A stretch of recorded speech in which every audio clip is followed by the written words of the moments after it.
UPH karena ini the first time kayaknya anak visi dipanggil karena akademis ya, dan kita semuanya empat-empatnya ini tegang semua waktu kemarin udah taksi aduh ngobrolnya juga di teman-teman hukum, orang yang mengerti hukum. Jadi ya kalau kita sih tadi sebetulnya mau Ariel, mau saya, mau Unge sama Judika cuman berbicara apa yang kita alami aja selama ini. Ketika kita sudah menjalankan sekian puluh tahun, terus tiba-tiba ada sebuah anomali lah ya, tiba-tiba ada sebuah grafik di musik Indonesia, di industri musik Indonesia terhadap undang-undang hak cipta dan sebagainya. Ya akhirnya kita di situ berkumpul dan udah menjadi asosiasi. Terus akhirnya ternyata makin sini semakin serius karena bukan hanya satu kasus, makin sini semakin banyak kasusnya, dan kasusnya bukan internal, tapi ini udah berbicara mengenai ekosistem keseluruhan, bukan hanya penyanyi, tapi juga berhubungan dengan stakeholder yang lain kayak misalnya penyelenggara, kayak misalnya promotor, IO dan sebagainya. Ya akhirnya kita mengadakan uji materi pada MK, dan kemarin udah sidang kelima. Jadi datang ke acara sini tuh mereka mengundang untuk sampai sejauh mana, terus ini apa sih, karena seperti yang saya jalani sama Ariel ke podcast bahwa persoalan ini tuh tidak segampang dan sesederhana itu, tidak bisa dikemukakan atau tidak bisa asal aja plot gitu ya, atau nulis di media sosial dengan segampang itu, karena ini sangat rumit gitu sebetulnya, apalagi detail, betul yang bilang detail. Gini, kita para stakeholder di musik aja, kita ini sebagai penyanyi aja dan pencipta, ada pencipta juga kebenaran sih, cukup lumayan banyak belajar dan harus belajar ketika ada permasalahan ini.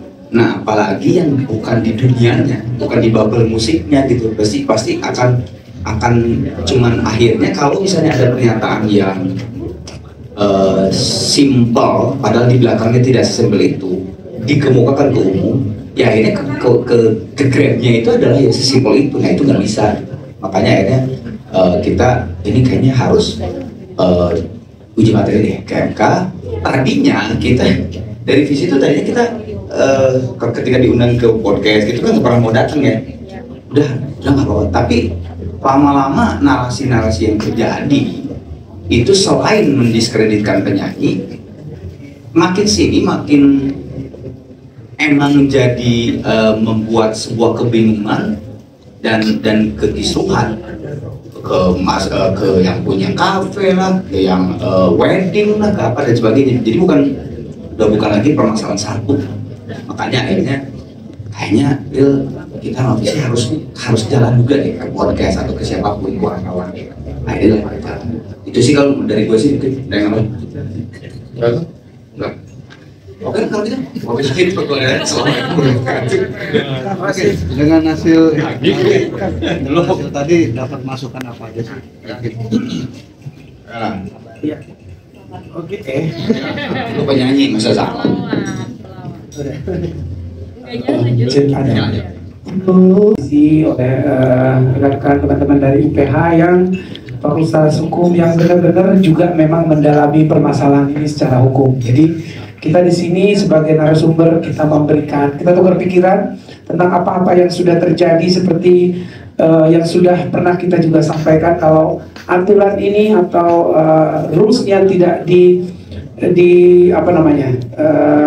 dijalankan atau dicari rules yang terbaik dan disepakati bersama mempunyai dasar hukum yang kuat, ini akan merambat kemana-mana. Dan tadi Kang Arman udah bilang sekarang ada bigacoan, ada bank yang dituntut, digugat, masalah seperti itu. Dan ini akan terus berlanjut kalau ini kita tidak benahi bersama-sama. Tapi yang jelas kedatangan visi bukan hanya membela profesi penyanyi. Saya tadi bilang juga saya pencipta lagu yang juga sangat berjuang untuk gimana hak-hak saya itu saya dapatkan secara memang rules. Apa rulesnya? Di sini ada Mas Adian dari WAMI yang juga dari mungkin pertama kali ketemu, dan aku tadi langsung bilang ini banyak PR-nya juga dari WAMI untuk selain membuat sistem yang terbaik dari mulai mengkolek sampai mendistribusikan hak-hak ini, hak-hak ekonomi yang sudah didelegasikan, dimandatkan kepada WAMI ini. Ada juga tugas sosialisasi yang mungkin sudah dilakukan tapi masih belum sampai ke orang-orang yang memang terjun langsung di industri ini. Misalnya anak-anak band, pemusik-pemusik yang di daerah sana kan, di kafe-kafe harus benar-benar memang nyampe. Jadi supaya begitu para pelaku ini ditanyakan haknya, kewajibannya, mengerti semuanya gitu. Karena lagu ini kan bisa dipakai kapan aja. Ini kan nggak sama seperti properti, kalau rumah tanah gitu kan, ya lu pakai ya pasti udah nggak bisa dipakai orang lagi gitu. Kalau ini kan tidak ada wujudnya dan bisa dipakai 1000 bahkan berapa in the same time, sama-sama bisa dipakai lagu ini dan tidak ada habisnya. Ini berbeda gitu. Ini yang harus dipahami supaya jangan ada framing atau penghakiman kalau para penyanyi itu tidak ada niat untuk berjuang untuk memperjuangkan hak-hak para pencipta. Padahal di sini semua tuh ada haknya. Apalagi kayak aku, Ariel, Arman di sini juga pencipta lagu dan juga sekaligus penyanyi. Pasti juga arahnya ke sana. Tapi mungkin cara dari kita berbeda. Kita lebih berpikir apa yang paling bagus untuk ekosistem ini. Diskusi adalah hal yang paling tepat. Bukan berdebat karena akan membawa kebenaran masing-masing nanti.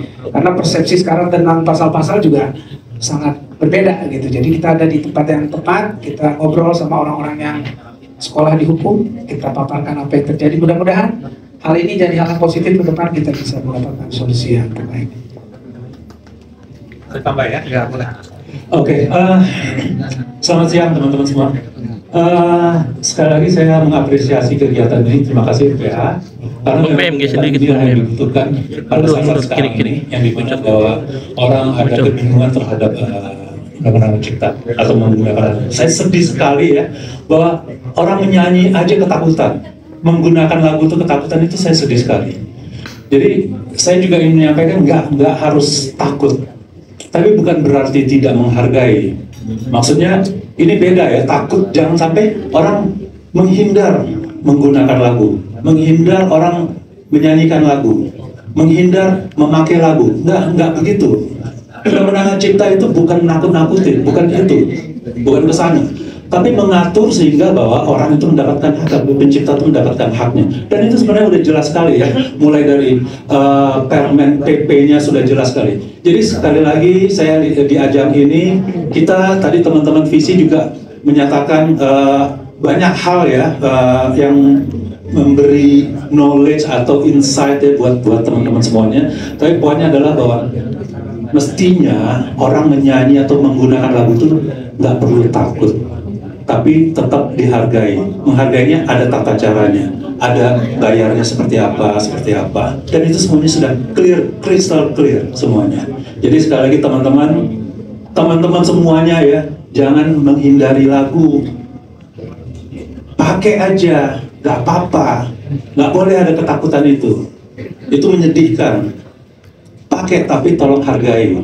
Jadi artinya ya bayar sesuai, misalnya restoran dia bayar melalui RMK, kalau di rumah ya nggak usah bayar, ya kan?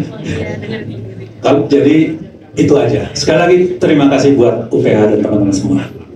Saya bukan divisi, saya dari WAMI. Walaupun saya juga pelaku pertunjukan juga dan saya juga pencipta. Terima kasih. Tapi kita juga akan terima karena dia pemain keyboard bukan penyanyi. betul juga. Saya nggak bilang saya mau masuk ya, saya bilang saya bukan divisi. Lagi? Bang Adi, kami dari media internal UPH, boleh minta sedikit